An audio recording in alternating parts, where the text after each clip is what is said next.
Mga kababayan nating seniors, kung kayo ay 60 o 65 pataas at nakatanggap na ng inyong SSS o GSIS pensyon, mayroon akong napakahalagang balita na kailangan ninyong marinig ngayong Nobyembre 2025.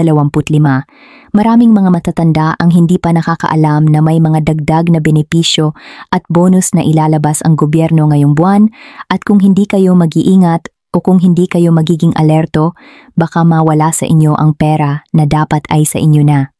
Alam ko na marami sa inyo ang umaasa lang sa pensyon ninyo para sa araw-araw na gastos, kaya napakahalaga na malaman ninyo kung ano ang mga pagbabago, kung magkano ang makukuha ninyo, at kung paano ninyo ito makukuha ng tama at buo. Ang totoo, may mga kaibigan ko na seniors na nagsisisi kasi hindi nila nalaman agad ang mga ganitong pagbabago. At nang malaman nila, huli na ang lahat. Kaya ngayon, uupo tayo ng maayos at parang magkakapilang tayo dito sa mesa at ipapaintindi ko sa inyo ng malinaw kung ano ang mga bonus na ito, sino ang qualified, kailan ibibigay, at kung paano ninyo siya makukuha ng walang aberya. Hindi ito biro, kasi ang pinag-uusapan natin dito ay hanggang 15,400 piso mula sa GSIS o SSS plus 8,000 piso pa mula sa Universal Pension, kaya makinig kayo ng mabuti at huwag kalimutang mag-share ng video na ito sa inyong mga kaibigan at kamag-anak na seniors din para silang lahat ay makaalam at makakuha ng kanilang karapatan. Ngayon, una sa lahat, gusto kong linawin kung saan nanggagaling ang mga numerong ito kasi ayokong malito kayo. Ang 15,400 na bonus na ito ay hindi isang bago at espesyal na programa na ibibigay lang basta-basta sa lahat. Ang totoo, ito ay kombinasyon ng mga existing benefits na maaaring makatanggap ang mga seniors depende sa kanilang sitwasyon. Halimbawa, kung kayo ay miyembro ng SSS at nakatanggap ng inyong monthly pension, mayroon kayong tinatawag na 13th month pension na ibinibigay tuwing Nobyembre o Disyembre. Ang halagang ito ay katumbas ng inyong isang buwan na pensyon, kaya kung ang monthly pension ninyo ay 5,000 piso, ang ika-13 buwan ninyo ay 5,000 piso din. Pero kung mas mataas ang pensyon ninyo, halimbawa 8,000 piso o 10,000 piso, mas mataas din ang ika-13 buwan ninyo. Kaya ang ibang seniors na may mas mataas na contributions noon, pwedeng umabot sa 15,000 piso o higit pa ang kanilang ika-13 buwang pensyon. Ngayon, kapag pinagsama ninyo ito sa ibang benefits tulad ng GSIS bonus para sa mga retired government employees, social pension, or iba pang special allowances na inilalabas ng gobyerno, umabot na nga sa ganitong halaga. Kaya importante na malaman ninyo kung anong category kayo para malaman ninyo kung magkano talaga ang dapat ninyong makuha at hindi kayo mag-expect ng mali. Ngayon, ang Universal Pension naman na 8,000 piso ay isang programa na pinag-uusapan ng gobyerno para sa mga indigent seniors o yaong mga walang regular na pensyon. Ang totoo, as of January 2025, ang Social Pension Program na binibigay ng Department of Social Welfare and Development ay 500 piso lang per month para sa mga qualified indigent seniors na 60 years old pataas. Ang 8,000 piso na binanggit ay pwedeng total amount ng ilang buwan na pensyon o isang special one-time ayuda na inilabas ng gobyerno para sa mahihirap na matatanda. Kaya kung kayo ay miyembro ng SSS o GSIS at nakakatanggap na ng regular pension, hindi kayo automatic na qualified sa universal pension na ito kasi ito ay para lang sa mga walang ibang income or pension. Pero kung mayroon kayong kamag-anak o kakilala na mahirap at walang pensyon, dapat nilang alamin kung paano mag-apply para sa social pension sa DSWD para makatanggap ng tulong. Ang importante dito ay hindi kayo magpapaniwala sa mga fake news o mga taong nagsasabing lahat ng seniors ay makakakuha ng 8,000 piso na bonus ngayong Nobyembre kasi hindi iyan totoo para sa lahat. Kailangan ninyong i-verify ang inyong status at tingnan kung kayo ba ay qualified. Ngayon, pag-usapan natin ang payout schedules para sa SSS at GSIS pensioners. Para sa SSS, ang ika-13 buwan na pensyon ay karaniwang inilalabas tuwing unang linggo ng Nobyembre. Kung kayo ay naka-ATM disbursement, automatic na ilalagay ang pera sa inyong account, kaya tingnan ninyo ang inyong balance bago matapos ang Nobyembre para siguradong nandoon na.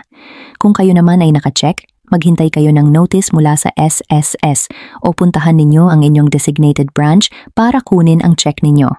Ang problema, maraming seniors ang hindi nag-update ng kanilang contact details o hindi pumupunta sa SSS, kaya nahuhuli ang kanilang payout o nawawala pa ang mga sulat. Kaya ang advice ko, kung hindi pa kayo naka-ATM, magpa-enroll na kayo sa Unified Multipurpose ID or UMID ng SSS at mag-link ng bank account para automatic na ang lahat. Mas safe iyan at hindi kayo mahihirapan na pumila pa sa mga bangko o opisina.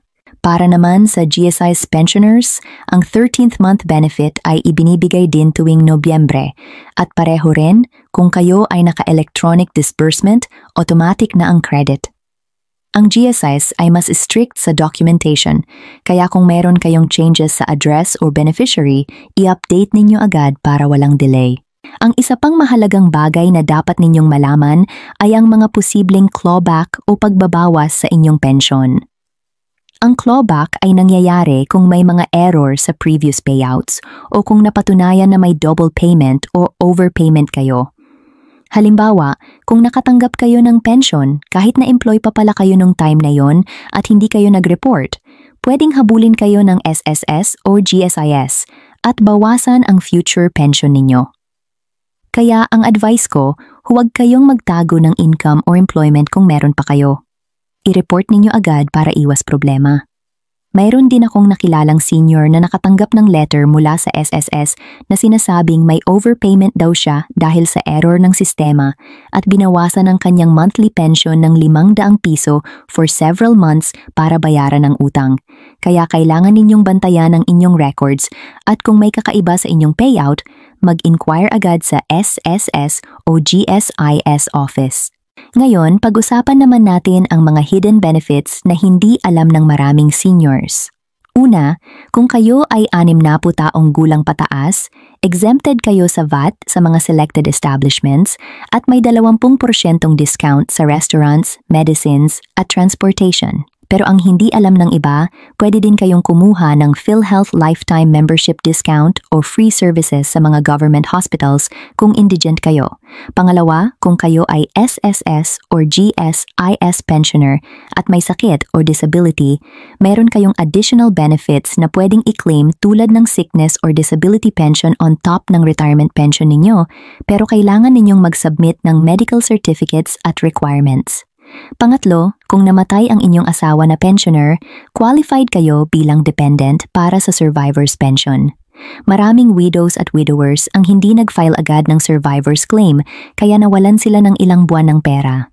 Kaya kung kayo ay balo at hindi pa nag-file, puntahan ninyo agad ang SSS o GSIS at magdala ng death certificate at marriage certificate. Pagdating naman sa tax implications, ang good news ay ang retirement pension mula sa SSS at GSIS ay tax exempt, kaya hindi na kayo magbabayad ng income tax dito. Pero kung mayroon kayong ibang income tulad ng rental property o business, kailangan pa rin ninyong mag-file ng tax return. Ang ika-13 buwan na pensyon ay tax-exempt din, kaya ang buo ng halaga ay mapupunta sa inyo. Pero kung kayo ay employed pa rin at tumatanggap ng sahod plus pension, may limitations ang exemption ninyo kaya mag-consult sa accountant o sa BIR para sigurado. Ngayon, ang tips para sa pag-maximize ng inyong retirement income.